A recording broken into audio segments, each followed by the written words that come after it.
And now a startling ABC News investigation. A whistleblower has come forward to tell consumers about the ground beef a lot of us buy at the supermarket. Is it what we think it is, or is it padded with a filler the whistleblower calls pink slime? ABC's senior national correspondent Jim Avila set out to get answers.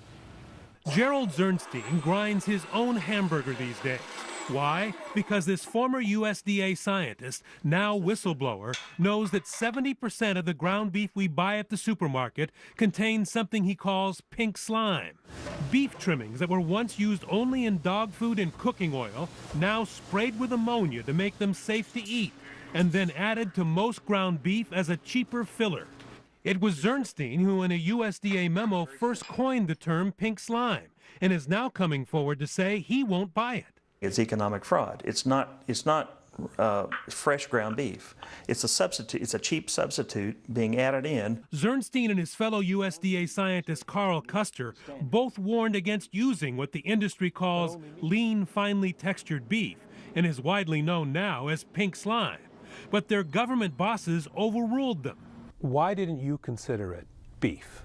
Because it was a salvage product. Leftovers? Fat that had been heated at low temperature and the excess fat spun out. Here's how it's done. Those waste trimmings are gathered, simmered at low heat to make it easier to separate fat from muscle, put in a centrifuge and spun to finish the separation. Next, the mixture is sent through pipes where it's sprayed with ammonia gas to kill bacteria, and finally compressed into bricks and flash frozen for shipment to meat packers and grocery stores, where it's added to most ground beef. And it doesn't have to appear on the label, because over objections of its own scientists, USDA officials with links to the beef industry labeled pink slime meat. The undersecretary said, "It's pink, therefore it's meat." ABC News has learned the woman who made the decision to okay the mix is former Undersecretary of Agriculture Joanne Smith, a call that led to hundreds of millions of dollars for Beef Products, Inc., the makers of pink slime.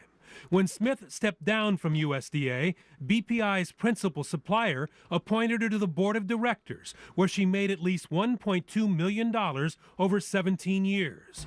She did not return our calls for comment. BPI says it had nothing to do with her appointment, and the USDA says, while legal then, under current ethics rules, she could not have immediately joined that board. Jim Avila, ABC News, Washington.